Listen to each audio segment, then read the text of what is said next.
You guys are all going to do this. I know. This is going to happen this week. When you go into your comic shop and you're like picking up that book and you're like thinking to yourself, should I get it? Just say to yourself, let it go, let it go.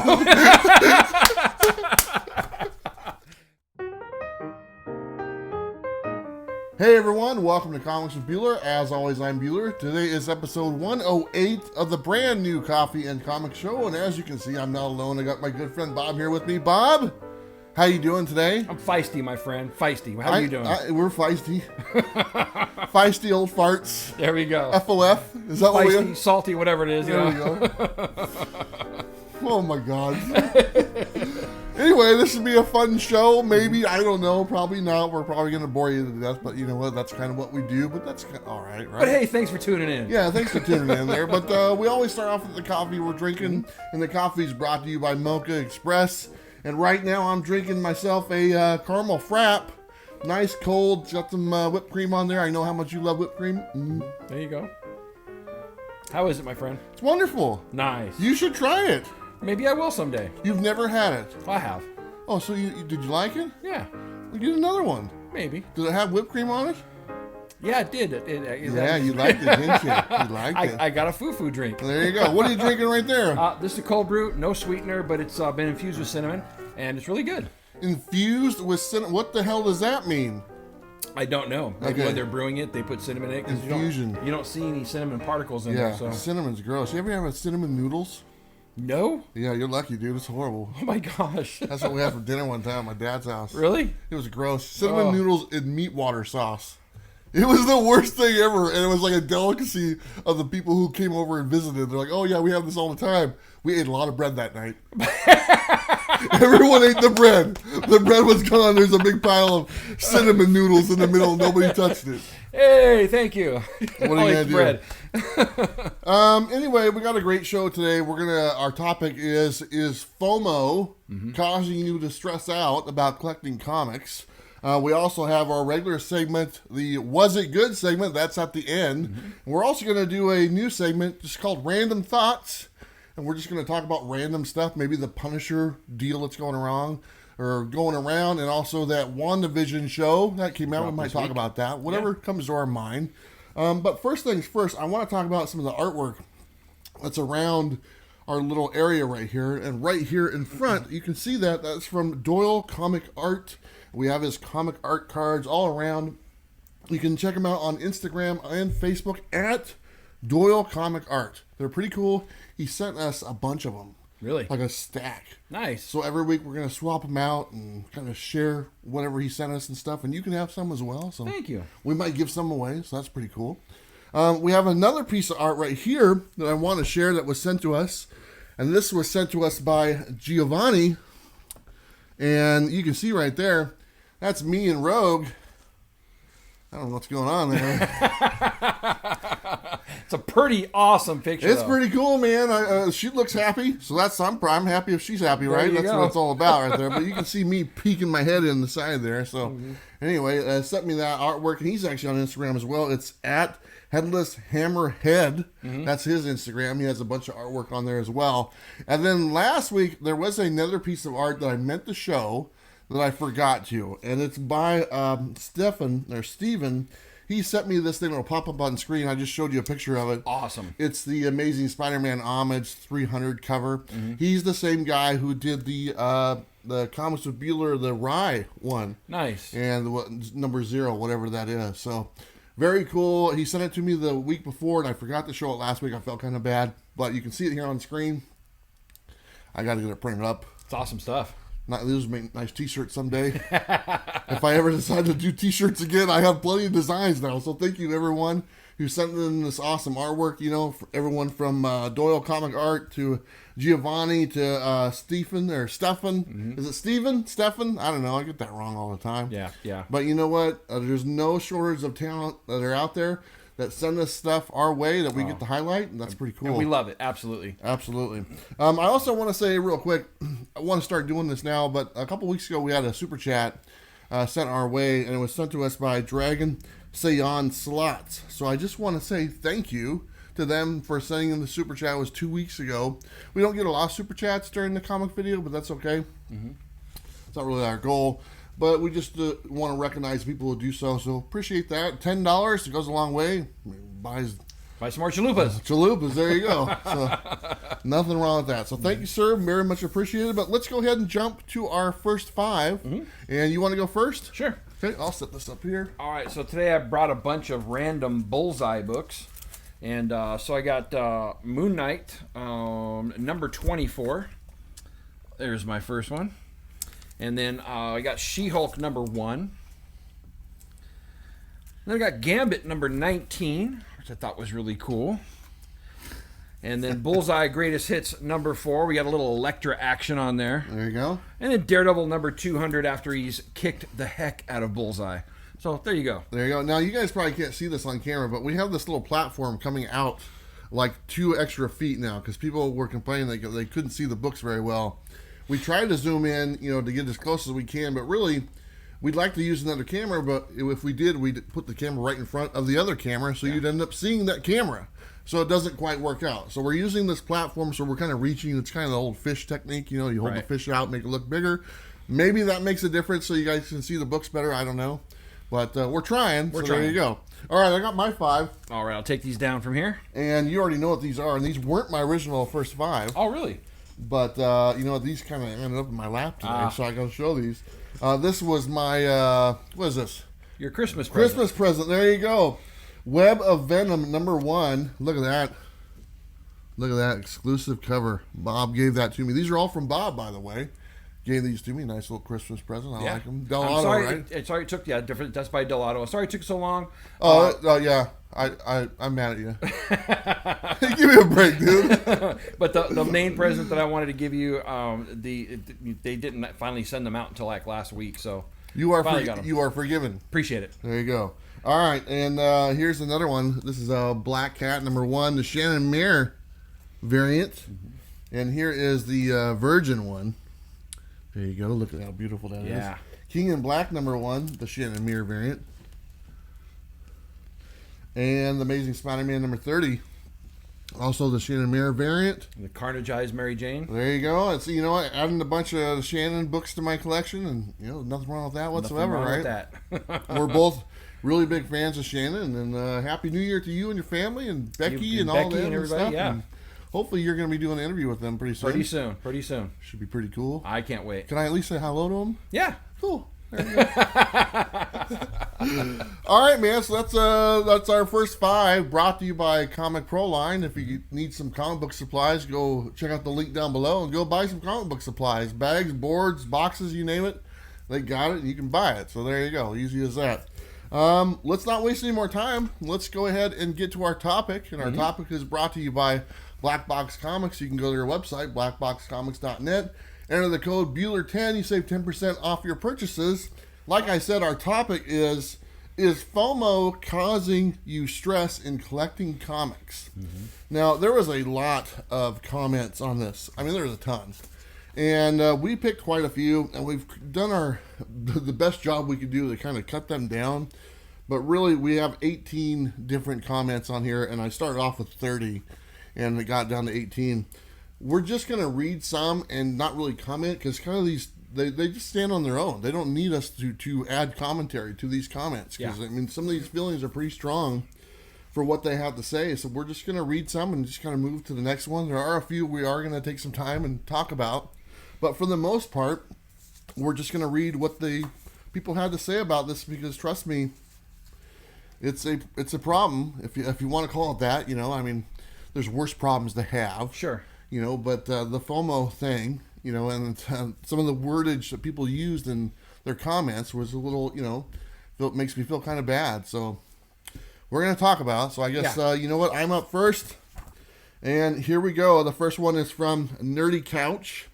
And Nerdy Couch says, I definitely used to get stressed out about FOMO, but after taking a step back from comics and realizing it was causing me not to enjoy the hobby, I came back in with the thought that I would only buy what I will enjoy and read. And now I am back to having fun with comics just like when I was a kid. I feel like I was collecting for the wrong reasons. It's funny, I don't know if this has anything to do with it, but Nerdy Couch was doing a YouTube channel for a while, and he hasn't actually done it for like a year.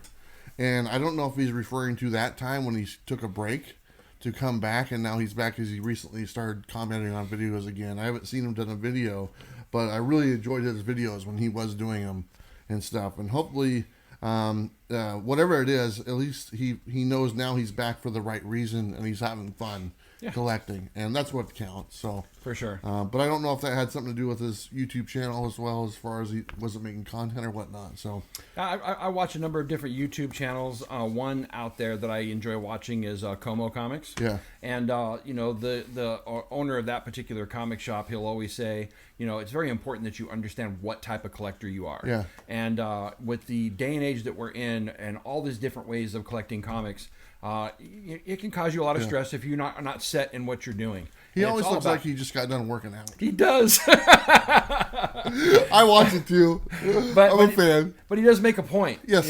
And if you don't know what type of collector, I mean, even the people that go out and chase the covers, right?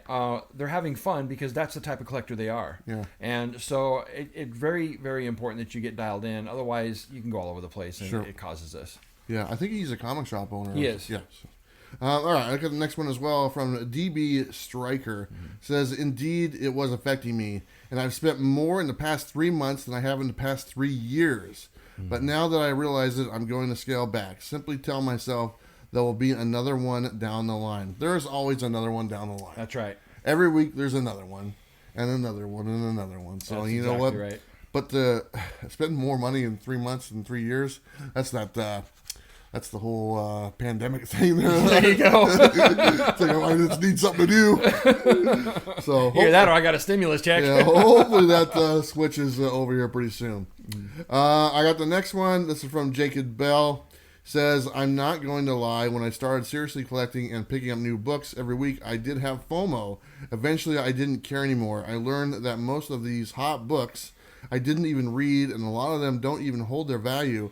Collect what interests you, and it will bring more value to your collection than any speculation book ever will. I agree. I mean, if you gotta like what you have in your collection, you enjoy it, not because of a price tag, but just because of what it is and why you have it. Right. And a lot of these comments that I got on here were like, when I got back in there, I didn't know. I just was buying. I didn't want to miss out.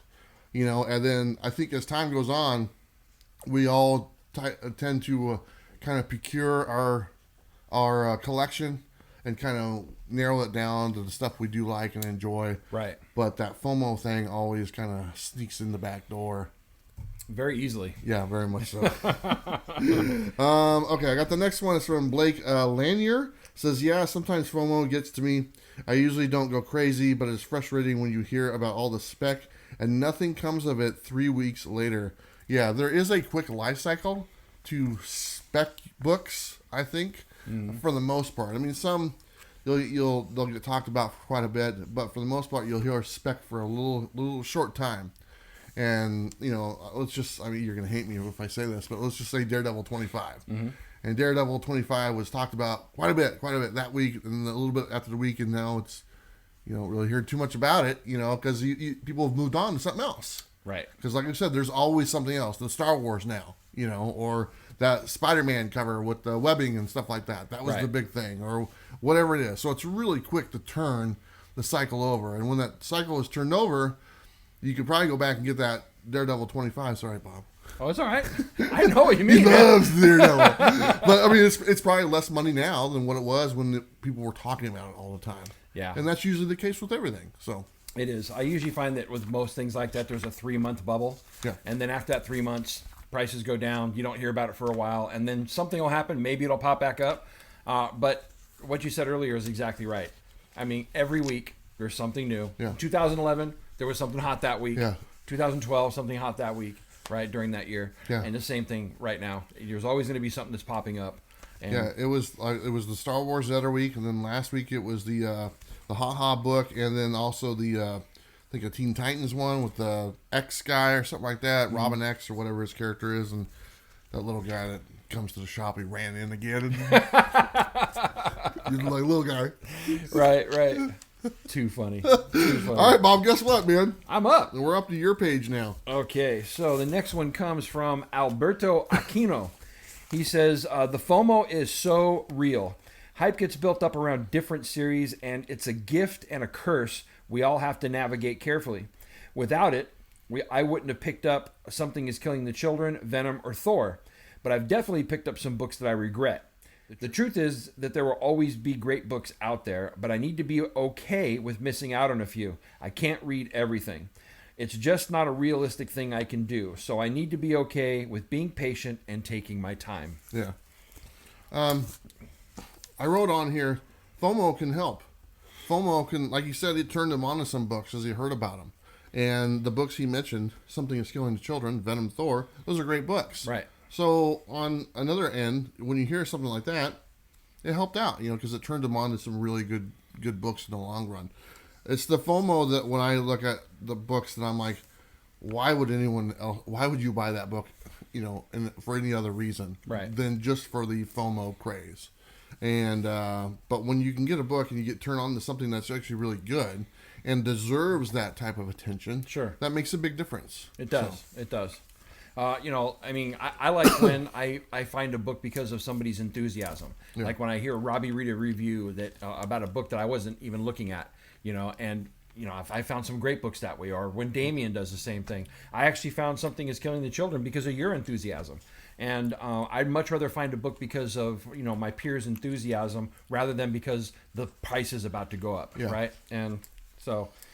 But you're right. You got to navigate it. Yeah, the prices went up on that one too. Yeah, sorry about that. All right. So the next one comes from Jason Jennings. He says, "I would say there is some FOMO, but there are so many resources out there. You can actually really make educated decisions on what books to get. If there is something that could become the next giant-size X-Men, someone will make you aware." Yeah, there is a ton of information out there that's available. That being said, there's a ton of bad information out there. Sure. And so that's what the problem that you run into. The information is widely available. We've talked about that many times. The information gets scattered along within seconds, and the whole world knows about it or something. Yeah. And but you have to. The fake information gets scattered the same way. Sure. And that's when you gotta have to take a break and say, does that make sense? And then it just kind of comes to self-control. So. Okay, there's this information about this. Okay, do your own research on it. Verify the information. Don't just go by what you just heard from a tweet or something like that. Right. Or whatever. You guys know what I'm saying. And then if you can verify it, oh yeah, okay, like something about like there was like information this week, like that Chris Evans, he's doing Captain America, he signed on. And then like he releases a tweet like the next day, he goes, "This is news to me." Yeah. And he put that out there. He was trolling people. Yeah. But I mean just that really doesn't have anything to do with comics for that matter, but just stuff like that. You never really know. And just do a little bit of work, sure. and research and, verify it. Because yeah, and always remember, even the best of resources are not 100% right all the time. Yeah. They make mistakes too. And so, just be careful. Yeah, rumor has it, Right. Okay, that rumors... yeah, come on, Anyway, all right, you got the next one there, too. Next one is from Evan Burke. He says, "I never had a problem with FOMO until recently. Once I started watching comic reviews on a regular basis, that's when I started worrying that I was missing out. Before I watched these reviews, I really didn't care if a comic was a first appearance or if it might be worth money in the future. I just bought them if they were about a character I liked. Now, after I watch a review and it mentions a first appearance, I almost feel pressured to get it." Yeah, that's a good point. I put one word that he used on there. What word do you think that is? Just take a guess. I don't know. Pressure. There we go. Pressure. Feel pressure. You feel the pressure to get it. Yeah.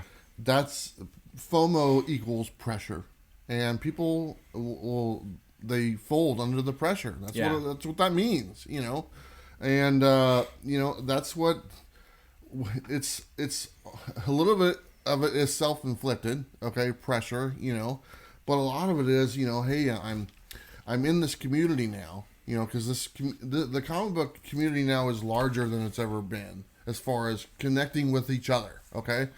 it was bigger in the past, okay, but it didn't have the opportunity to connect with each other, okay? There wasn't Facebook groups or YouTube channels. It was just a bunch of people who collected comics in their individual towns, and every now and then there was a Comic-Con. They all went and, oh, you collect comics too? And then they found out. That's how it was. You'll get in the group and like, did you pick this up? Or you didn't pick it up? How come you didn't pick it up? How come it's not on your list? I'm like, I don't want it. What do you mean you don't want it? Right. You know, and it's just like you feel that pressure, and sometimes I just say, oh yeah, I didn't have it. You know? Right. Oh, they didn't have it there. They're out. Yeah. They had a stack of them or whatnot. You know, but you just don't even want to have that conversation. Yeah, exactly. But it's just something that you feel all the time, and it takes the enjoyment away from collecting comics, or for whatever you're doing. Really, the pressure builds up, you know, and you get to a point where it's not fun anymore. Absolutely. So, as somebody who does comic book reviews, I would hate to think that any of my reviews causes that in anybody. You know, I do get very enthused when I find a good story, and my passion comes out. I can't help that. And I know at a lot of my reviews, when I find a story like that, I'll say things like, if you're not reading this one, you should be. Yeah. Right? And I hope that doesn't cause anybody to have any FOMO that they're missing out. I'm just very passionate and enthusiastic about a good story, because that's what I'm here for. Yeah. I think there's a big difference between somebody saying, go get this book because this is a great book. Mm-hmm. And you'll enjoy reading this book and having it to your collection. And even if you're not able to get a copy, wait for the second print or get a digital version of it. You know, just read it, you'll enjoy it. There's a difference between that and saying, man, this is the first appearance of such and such, of Red X or whatnot. And it's like, who's Red X? I don't know. Yeah. You know, you better go get it. You know, and that's what it is. It's, you better go get it. Yeah. Why? Because I said it's so. going to blow up. Yeah, exactly. Yeah. Boom. Yeah. All right. Next one comes from Leo Peralta. He says, FOMO is not stressing me out. A wise collector once said, if it doesn't do anything for me or on my pull list, I really don't need it.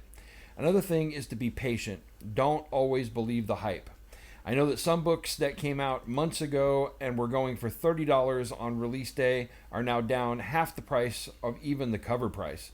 Do you really need it in your collection? Are you a collector or a flipper or a hoarder? It's a great question. But I want to point out that people can learn a lot by watching this guy. Because what Leo says here is absolutely right, but if you watch the way Bueller collects, it'll save you a lot of money. I'll tell you that right now. Well, I'm just a cheap guy. That's pretty much it, you know. It's like a dollar menu type guy. So I mean, it's just but I mean, there's some good advice, and I think some of those words he used referenced, I think, some of the things I've said in the past. Yeah. And you know, it's just. I mean, I've made plenty of videos, and I don't really do spec videos, but I do videos like comparison type thing, and the proof is in the pudding. Mm-hmm. I've made tons of videos to where it just shows like, hey, these were all the hot books 2 years ago, and now here's where they are right now. 90% of them are lower than what they were back then. Yeah. You know, and it's not like, I'm not jaded either way. I'm not trying to prove a point.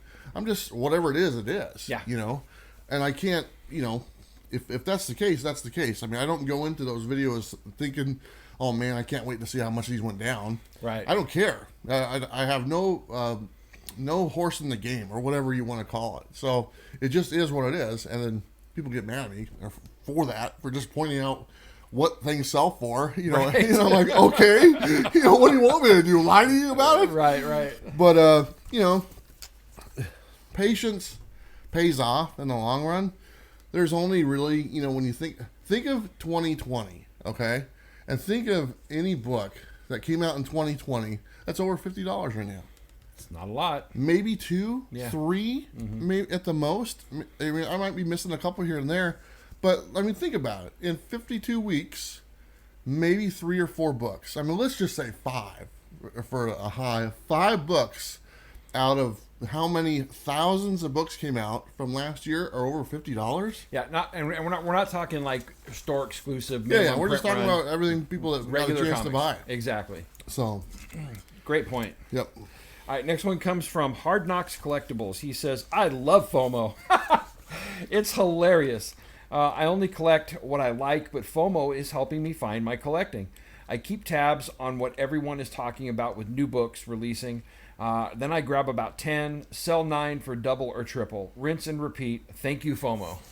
You can do that. You can. I mean, that's if you're on the ball and you do it that quickly, you can get away with doing that. That's not a problem. I mean, if you dedicate that amount of time to be able to do that, more power to you. It's not something I look at doing. It's just because it just takes too much time out of my day. But some people can handle it like it's no big deal. Right. And turn around and flip books and stuff and sell them and make a little bit of profit. And there's nothing wrong with that because the people buying them, they're buying them because they want them. Hopefully they're buying them because they want them. Right. And, they're not succumbing to what we're talking about right here. Because there's an audience for every book. Even though I'm not a big Star Wars guy, and that's why I didn't buy that Star Wars book last week. Mm-hmm. There's a huge audience for it. Yeah. And there's a bunch of people that would buy it because they wanted to have their collection. Yeah. There's a huge audience for Daredevil. There's a huge audience for Kanto. It's not my thing, or whatnot, so I don't buy it. Should be. Yeah. You know what? That little Kanto guy. Oh, that's great. I'm up next here with Nova69. He says, I no longer have FOMO thanks to your channel and PCP channel. That's Pop Culture Philosophers. Mm-hmm. Both channels are forward-looking and keep us very well informed of what comics are coming down the pipe. Once I watch your Wednesday show and also hear what Robbie over at PCP has to say, I decide to either pass or call my LCS and have upcoming issues put on my pull list. Because of this, I have had no stress about getting my issues of Last Ronin, for example, or the 1 per store copy for Star Wars High Republic. And if I pass on something, I don't look back. If I didn't get a heads up on issues from you, Bueller, I would have FOMO, so thank you for what you do. I provide a little service. It's a little service. Little service. Robbie provides a little service. Mm-hmm. That's right. And I like what he said here. He says he doesn't look back. He just keeps going forward because this is an industry of just going forward. Yeah, that's sure. There's back issues, but there's new issues every week. That's right. Nova's a great guy, and I appreciate what he has to say. I didn't buy Last Ronin. Where'd you get that from? Maybe he said he got it right. Yeah. So, but I mean, like I said, Bob provides a service. He does reviews. I provide a service. We all provide some little service, just to help you make your decision. And the more informed, like we said earlier, reliable information, and I think we provide reliable information, you can make a better decision on what you want to add to your collection. Yeah, absolutely. So, all right, this next one is from David Posner. And I said to you earlier, this one kind of hit home a little bit when I read it. So David, says, I collected comics as a kid in the mid-'80s and mid-'90s with zero stress and all fun. I started collecting again this summer and find myself experiencing much stress, FOMO, and spending a ton more than I intended to every week. I don't have your willpower, Bueller. I bought the High Republic book after I told myself I would pass and didn't add it to my pull list. I'm greatly influenced by YouTube and live close to a great LCS, both things I didn't have as a kid. I feel like I spend much more time these days researching and obtaining books and less time reading. The kid me would be disappointed in old man me. Oh, man. David, really, I read this the other night when I was going through here, and I literally got like a tear in my eye. Yeah. Because I related to exactly what you just said in this comment. The kid me would be disappointed in the old man me, and you're talking about the zero stress and all the fun you had as a kid. Yeah. That's what this hobby is to me now. To me right now, I've turned it into something that's so fun to do and be involved in, and just to talk about comics. And when I first started back up again a few years ago, I was like, oh, I gotta get that too. I gotta get what's hot, what's good, what should I buy?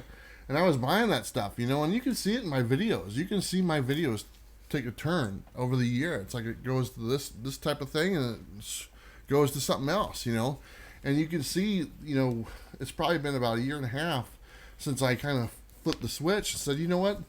I like this a little bit better. Yeah. And I enjoy this a little bit more. And I've never looked back.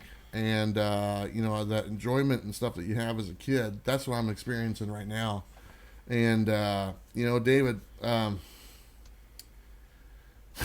mean, I don't know what to say to you, man. I just you really hit a spot with me with that comment, and I feel your pain, brother. I mean, I don't know what else to say, but anything, Bob? Yeah, I mean, he really hits on that, that feeling when I was a kid of just the pure joy of collecting and having fun. There was no fear of missing out or anything like that. Never thought about it. Never thought about it. Yeah. And even the condition of my comics, it wasn't an issue. And just going, to see what new comics came out that week was a magical thing. Yeah. And I mean, I do a lot of reviews, and I put a lot of things in my pull list because I want to review as many number ones as I can. But truthfully, I'm buying a lot of stuff that I probably would never buy. Just for the simple fact that I want to be kept informed. Yeah. And so there's a piece of it that I'm feeling there, myself as well. And it is different. And I would much rather be in that place where it's that pure, just the love of comics. Why can't it be that way again? Yeah, I know. We gotta get old and responsibilities and stuff. But that piece of my younger self would be upset with my older self. Man, he hit it right home with that. Yeah, he did. So thank you for that, David. It's you summed it up extremely well with that comment, and Absolutely. That's kind of what we were going for. So yeah, just this last week I had 3 books in my pull list, and I felt pretty good about it. Nice. Because I looked on the shelf, there was a bunch of stuff there, and I added one. Because and we'll talk about it here in a little bit, but I mean, really only bought 4 books.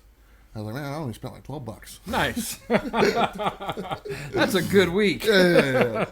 All right, Bob, you're up next. All right, so the next one comes from Cody Comics. I had it really bad about 2 months ago when I first got back into collecting comics after 10 years, but then I soon realized that the older issues may raise in price, but they will be there for me later.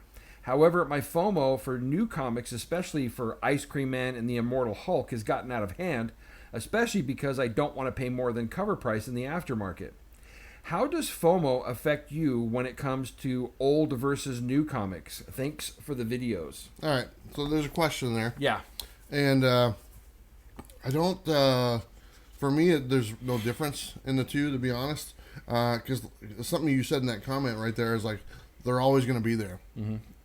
And I've always asked myself, if I was rich, okay, and if I had millions and millions of dollars, and if the enjoyment of actually buying something was not there because I know I could have it anytime I wanted it, would I still want it? Mm-hmm. And probably not, to be honest. If I knew I could have something anytime I wanted it, would I want to go get it? And right when it came out, probably not. It just wouldn't appeal to me. It's kind of the same thing. I know they're always going to be there. I know the back issues are always going to be there. Whether they go up and down in price, that's just kind of what they do throughout the years. And the newer comics are the same thing. Those are going to be there as well. They're printing, quite a few copies of these, and they're always available, and they're more widely available than they ever have been. They're not just available at comic shops. They're available online, on eBay. Right now, you can type in any comic in the world, and it'll pop up, and you can buy it on eBay. Pretty much. And it'll be sent right to your front door. Yep. So make it that easy. So. Absolutely. And when it comes to old versus new, I mean, they both have their place. For me, I don't really fret too much about, the older stuff. Yeah. Except for stuff that, my grails, right? The only reason why I buy anything that's of spec is because I want to be able to build up to the grails that I want, right? That's it. And, but there are a couple of comics that have come out that, because of the passion that I have for them, I want them all. And so Kanto's one, Ice Cream Man is another one. Yep. And, even though I have the whole Ice Cream Man collection, but it's not a FOMO thing. I'm having fun, finding those particular issues because I'm looking for the best price on them. Yeah. I don't want to pay an exorbitant amount of money. But I do find that there are some things, newer stuff, that I probably do tend to get FOMO over more than I do the older stuff. Yeah. It's shiny and new. Most shiny and new. There you go. There you go. Gotta have that bobble. Yeah. All right, next one comes from Roger. He says, you gotta say it right. Roger. Doctor. Doctor. It could be like Doctor. that. Doctor. But I'm thinking it's more Star Wars, like the droids. Okay. Roger. Roger. Right. Roger. There we go. He says, no FOMO here. I miss everything I want to miss. I can see how if you're buying off of spec or if you're new to the hobby, how FOMO might be a feeling you have. You guys think some publishers make a bunch of variants and reboots to instill FOMO to boost sales? That's a good point. That's a good question. I think they do anything they can to boost sales. Yes. It doesn't matter. Whatever they can, whatever's in their wheelhouse to boost sales, they're going to do it. Absolutely. Buy it now. I mean, to give you an example. Used to work at Software Etc., which is GameStop, okay? Yep. You walk in there, what they used to say? Reserve the game now or you won't get it. Yeah. You know, they're going to get it. Of course they are. You know, they make those games all the time, you know, Yeah. or whatnot. You know, they don't. You may not get it the first week, but you'll get it. Exactly. And now they're digital, so it doesn't even matter. Exactly. But, I mean, anything that you can add to your repertoire to make you sell more comics, they're doing. Yeah. Now, they only do it for what's new, what's that week. The secondary market has nothing to do with the publisher. They could care less whether it spikes or doesn't spike or whatnot. You know, any money off that. They don't make any money off it. And I'll go back to the video games things. Video game publishers hate that GameStop sells used copies. Oh yeah, they hate it. They can't stand it because every sale of a used copy is one that they don't get. Yeah, you know, for buying something new. So it's the same thing with comics. You can put the same logic to comics. For every time that you buy a old issue of a book, even though they don't print it, they still have a digital copy of it you can buy. They still have trade paperbacks you can get too. Exactly. So they're not making any money out of that. So, all right. So it looks like you got the next one. All right. So this is from Oliver Ortiz. He says, FOMO has been the bane of my collecting experience, especially in this heightened era of multiple variants and no good reason other than take more money out of my pocket. The debacle of Venom number 26 comes to mind. Thanks to the channels such as Comics with Bueller and Reggie Collects, I have come to the realization that FOMO is a state of mind I don't have to succumb to anymore. A good example is Amazing Spider-Man number 55, the web cover that I missed out on. Instead of running to pay the $30 to $40 instant price tag, I just let it go. Soon after, the second print of that issue was available to order, and I got it for less than cover price. And I love the red cover too. So he says something in here, let it go. You should sing that to yourself. When you're at you guys are all going to do this. I know. This is going to happen this week. When you go into your comic shop and you're like picking up that book and you're like thinking to yourself, should I get it? Just say to yourself, let it go, let it go. Boom, you know it's going to happen now. It's going to happen. People are just going to be singing in the comic shops. I love it. Absolutely. But it's true. You know, I mean, if what is that, an acronym or whatnot? You know, or it's not really an acronym, but you guys understand what I'm trying to say. But, you know, just think of that. You know, think of that in your mind. And maybe it saves you a little bit of money. Absolutely. It's kind of funny. Or give you peace. I mean, forget the fear, you know. Let it go, buddy. Let it go. All right. I got the next. We sounded pretty good together. I know, huh? We got a harmony going on. Oh, there. my God. Next one. the Coffee and Comics, the musical. There we go. Jesus. Okay, next one. Ed Yeto says, FOMO keeps my boring quarantine life entertaining. It's exciting, but I'm quickly heading towards broke. Honestly, yes, it's exciting at first, but with some of them, I'm waiting for the mail to come, being like, what the F did you get that $500 book for that you haven't even read yet and that you aren't planning to flip? Do I need more meds, Bueller? Bueller, help me. That's gotta hurt, you know, when you're sitting there and you ordered that book and it's like you're waiting, and as you're waiting, it's dropping in price. Yeah. And you just paid the premium because, you know, obviously the postage has had a problem over the last few weeks and stuff like that. But imagine, you know, it's like, oh man, I thought I got a good deal. Spent like $50, you know, then by the time it gets to you 3 weeks later, it's down to $20. Yeah, but he even says, you're not even planning to flip it anyway. Yeah, exactly. And that's the thing. Most people don't flip. Yeah, Most people don't sell their books. Yeah. Most people will say they will sell someday, and they end up not, you know. Right. very small percentage of people actually sell books in comparison to how many books are sold to the reader or just the collector. That's right. The intention is always there. Oh, one day I'm going to sell. You know, I'm going to do this, or I'm going to leave them to my kids, or whatever it is. You know, or pay for my kids' college. How many times did you say that when you're right? Yeah, exactly. But it just doesn't happen. Most people don't end up selling books. Yeah. I've had many conversations with collectors here local. Mm-hmm. Like, hey man, I'm buying this book. Do you think it's going to be worth any money? I'm going to get them all. I'm like, no. And they're like, what do you mean? I go, no, they're not going to be worth anything. I go, well, why? He's like, because look at the cover. I'm like, oh, that's great, man. But no, those won't be worth anything.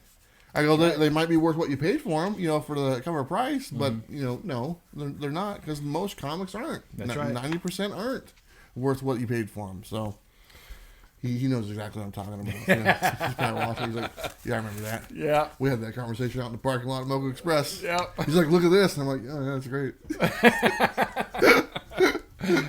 So anyway, last one. This is from Derek Magnus, our buddy. Our good buddy. He says, FOMO is not stressing me out. I do participate in it though, sadly. I know better, but seriously, it's a little part of the hobby. Just admit it, it's a part of the fun of the hobby. It's a little bit.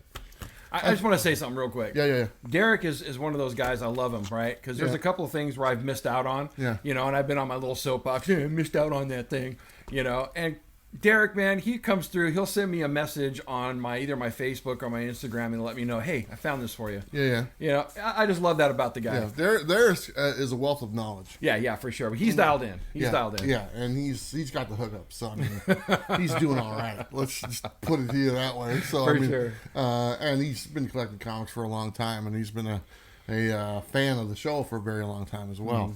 But it can be a little the hunt. I don't think the FOMO is a good word for it, you know, for what he's talking about. I think the hunt is kind of what he's referring to more. Yeah. And there is a little bit of the hunt aspect of, I found this book, you know, I found something really cool. Mm-hmm. And you get really excited because you didn't expect to do that, you know.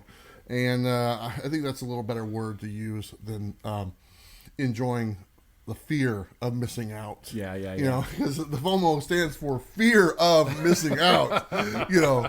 So I think he's more referring to the hunt. Yeah. But there's every part of the hobby that can be enjoyable, but there's also a lot of parts that are stressful, man. I mean, there was about 200 comments on this video, and most of them were like this. They were all like, man, the FOMO gets me all the time. You know, I'm like, I got to have it. It's like a drug. Yeah.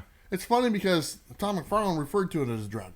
Did he really? He referred to comics as a drug. Yeah. And just last year when he was talking about how to keep people buying books or whatnot during the pandemic and stuff. But it almost is. And then when you get... Jesus, this is a horrible... We always talk about it. We could get hooked, right? This is a horrible analogy, but when you get these pushers out there... just pushing these drugs. Yeah. You know. It's true. Sorry. It could be worse. Let's just put it that way. Yeah. I love it. You can't OD on comic books. No. It will drain your pocketbook, though. Yeah, exactly. So anyway, that's our topic about our fear of missing out. And I thought it was a lot of great comments, like I said. Just a ton of really good stuff. And it just shows you that most people are in the same boat. They're all kind of a little bit in, a little bit out, and we're all kind of there. We're all just kind of like, you know, what do I do? You know, I'm going down this road, and maybe I don't like it. Hopefully, you can let it go. Let it go. Let it go. Oh, crap. There it is. There you go. All right. All right, let's switch gears and go to our final five. How about that? Sounds good to me. All right, you want to go? Sure. Okay, got some random books here. So I got this one recently. This is Avengers 25. Enter Doctor Doom, one of my favorite covers of all time. Then I got one of the variant covers for We Live, issue number 2.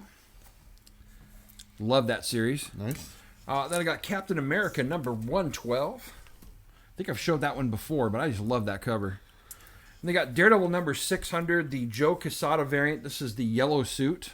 Nice. And then the last is Venom number 30. This is the Ken Lashley ASM 300 homage, and I just love that cover as well. So there's my final 5. There you go. Nice books. Yeah. And we were able to reach the thing. So that's pretty cool. All right. Well, I got my final 5, and my first and final 5 got interrupted because I got that wonderful gift from Bob. I was going to show my earliest 10 issues of X-Men, so right now I'm just showing my earliest 5 issues of X-Men. Nice. So I have X-Men number 16. Sweet. That's my earliest issue. Love it. Then number 24. And number 25. Oh, sweet. Nice little run here. 26. Bam. And 27. Nice. As our good friend Biggie would say, those are all bangers, bro. Yeah, there you go. That's my 5 earliest X-Men title books, and I'll show some more next week or something like that. Nice. So I did some organizing, I got some books put where they're supposed to go now and stuff, I organized my X-Men and my Iron Man book, so sweet. It only took a couple of years, so doesn't it always though? Yeah. I'm going to do that today. Yeah, that didn't happen. I found something else to do. I watch TV. Right. So that's our final 5 brought to you by Comic Proline. Let's go to our mainstay. This is Robbie's Pick of the Week. Could that someone be Mac tonight? Anyway, I'm Rockin' Robbie Billups from Pop Culture Philosophers. You're checking out the Coffee and Comics Show on Comics with Bueller, and my pick of the week is... Haha, number 1 by Image Comics. And of course, I always love Robbie's picks. Yep. Did you get a chance to read this one? Yep.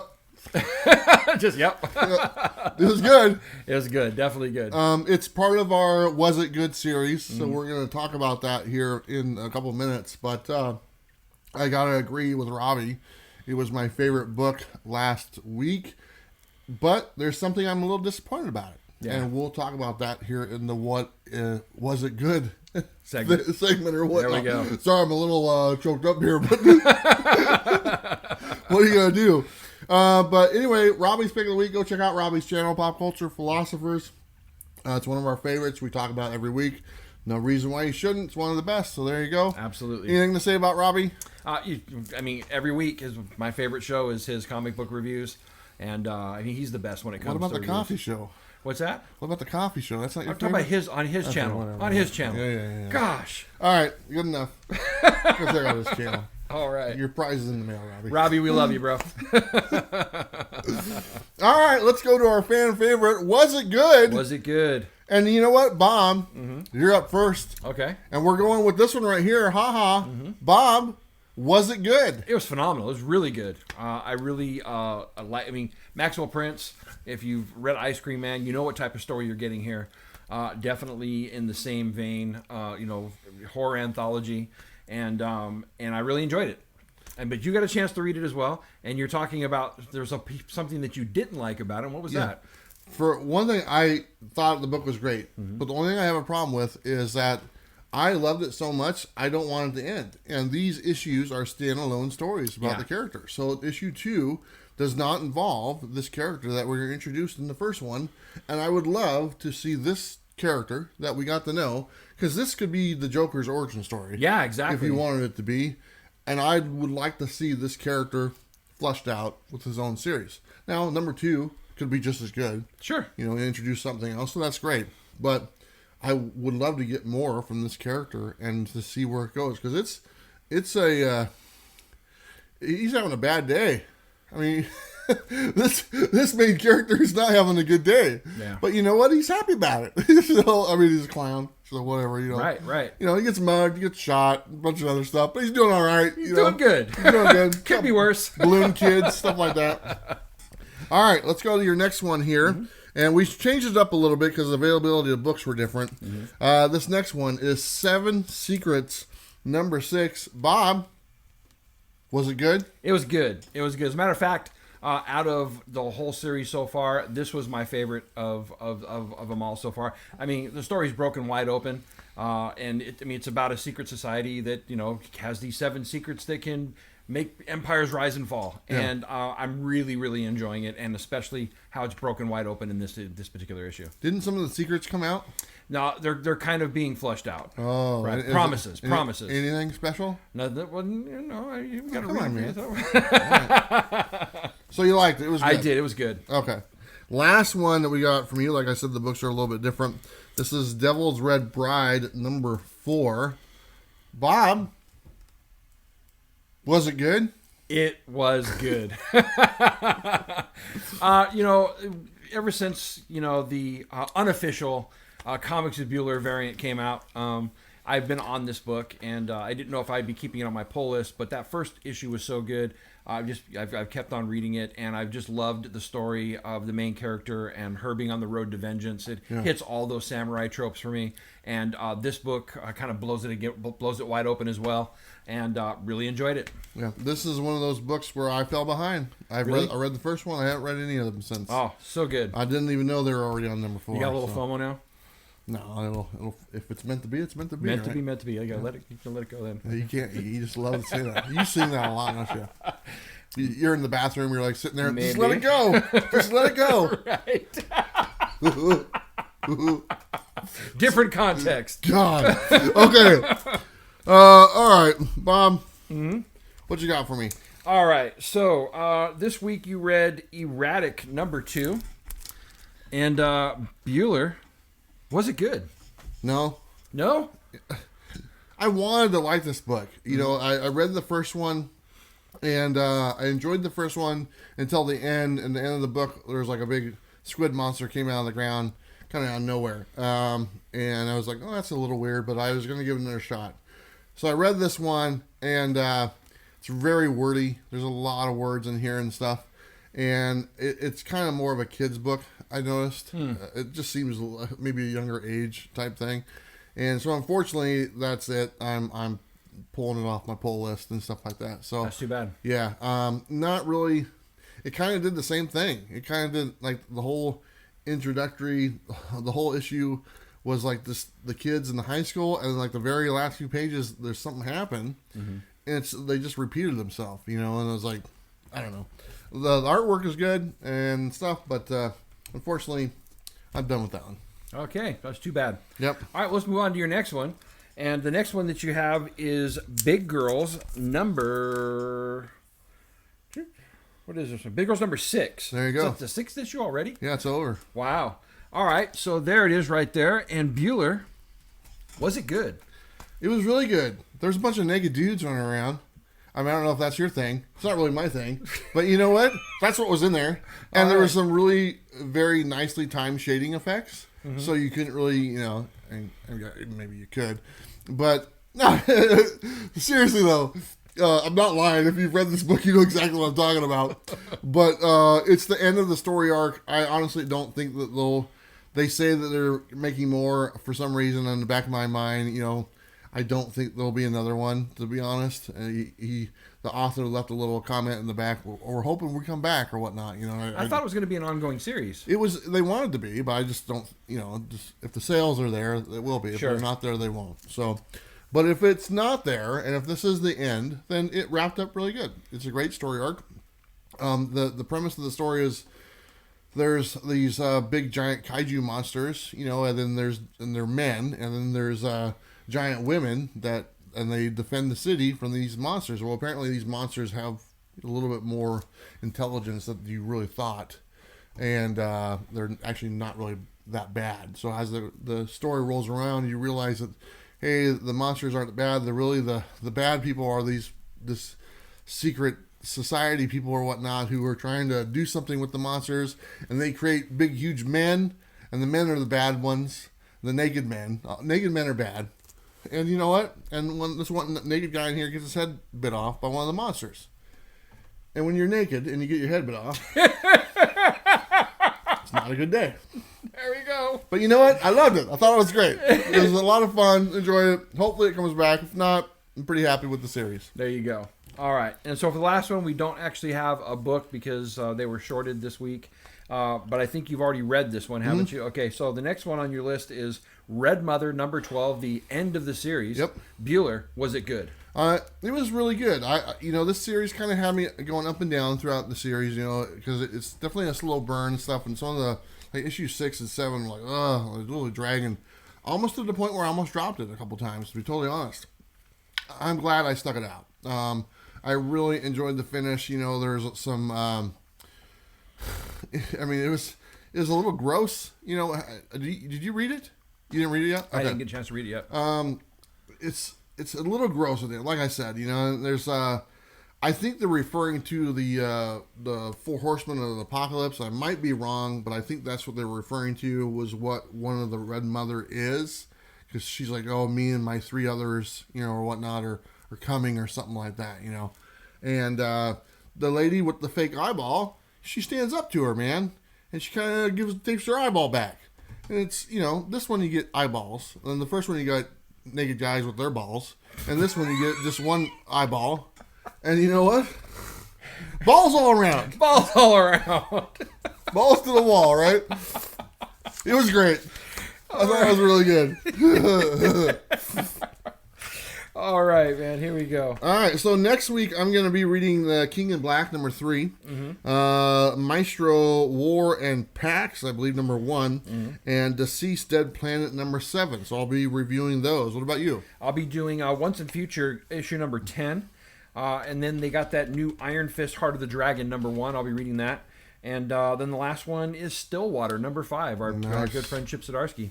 Nice. I got a copy of that Stillwater right now. I'll give it to you. Appreciate it. Yeah, so very cool. So there you go. That's our Was It Good segment, and we just kind of have fun with that. Absolutely. We don't take that too seriously. Let's hope not. Hopefully none of the writers saw those reviews. I know how.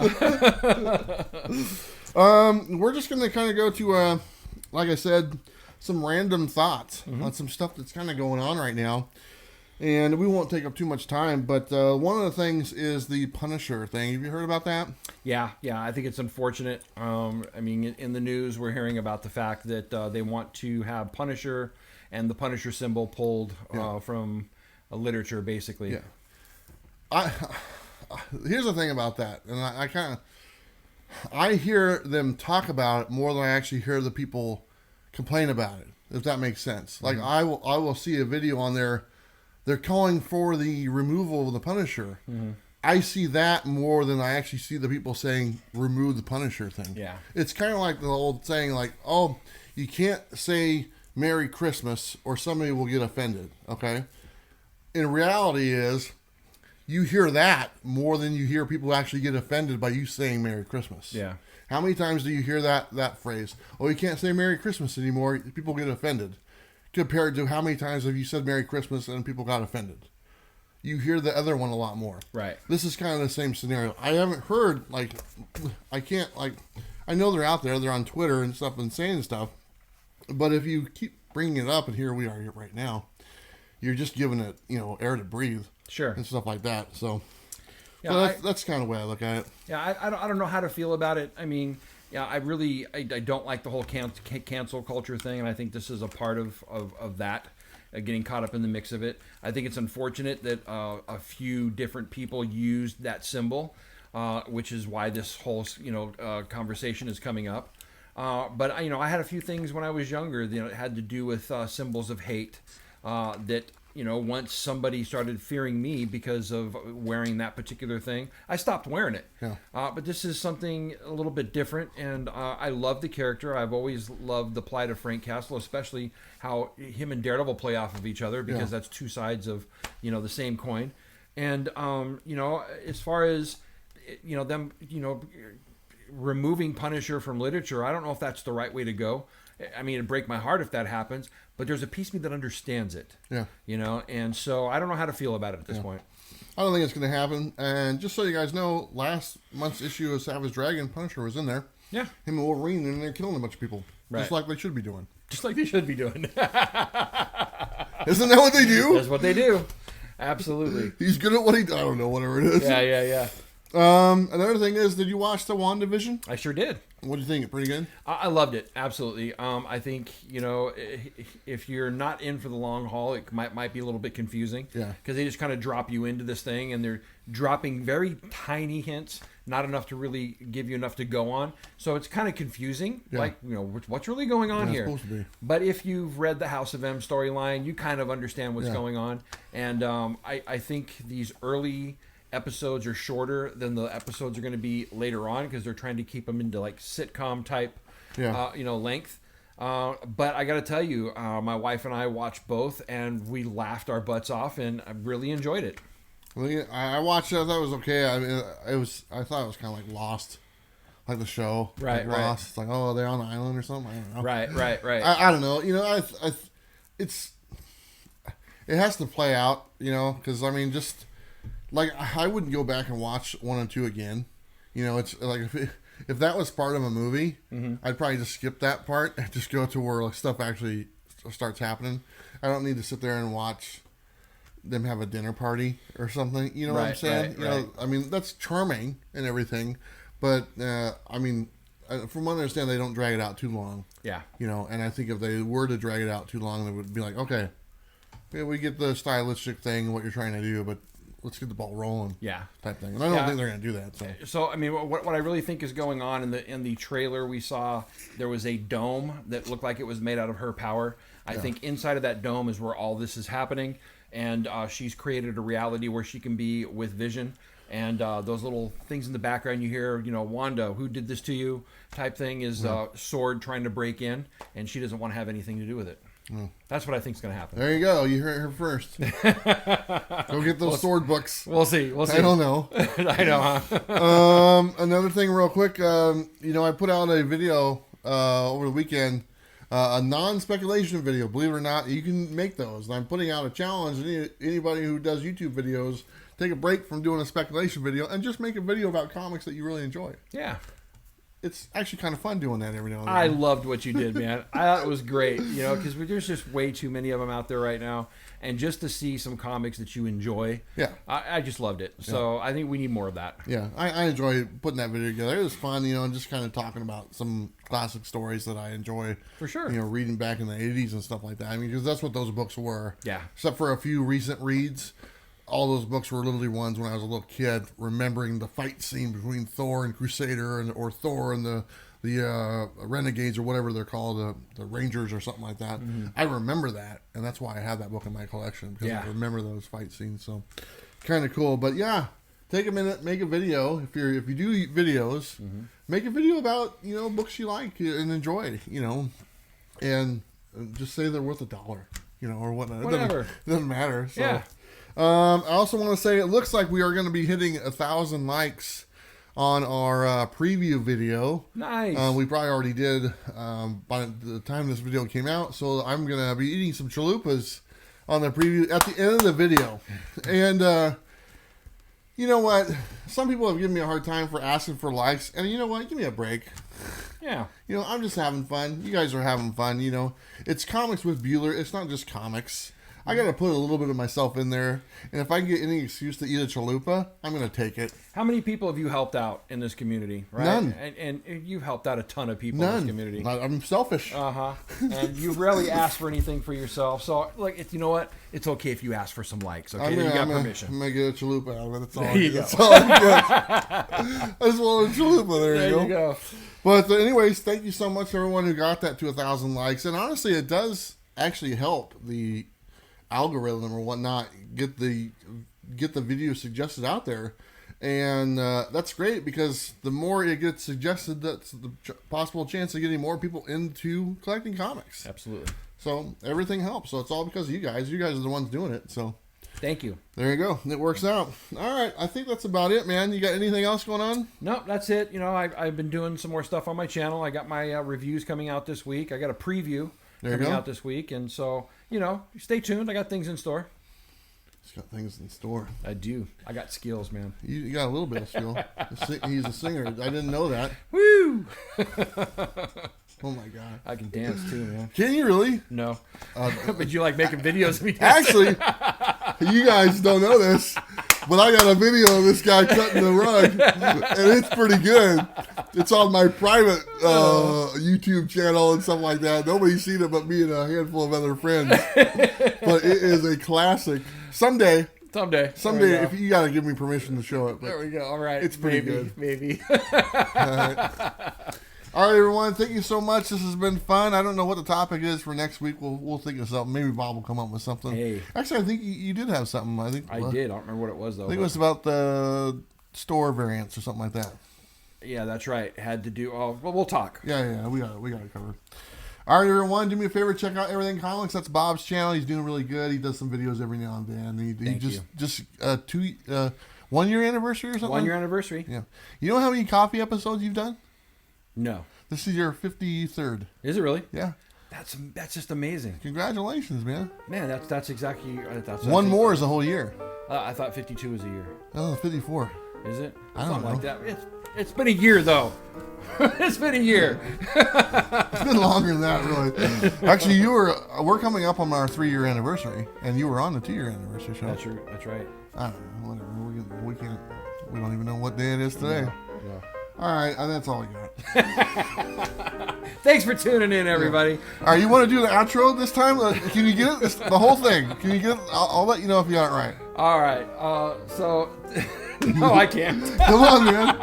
This is fun. Come on, you got it. All right, thanks for tuning in, everybody. Don't forget to hit that like and subscribe. Thank you for watching. You know what to do. Bye. That's not even I know.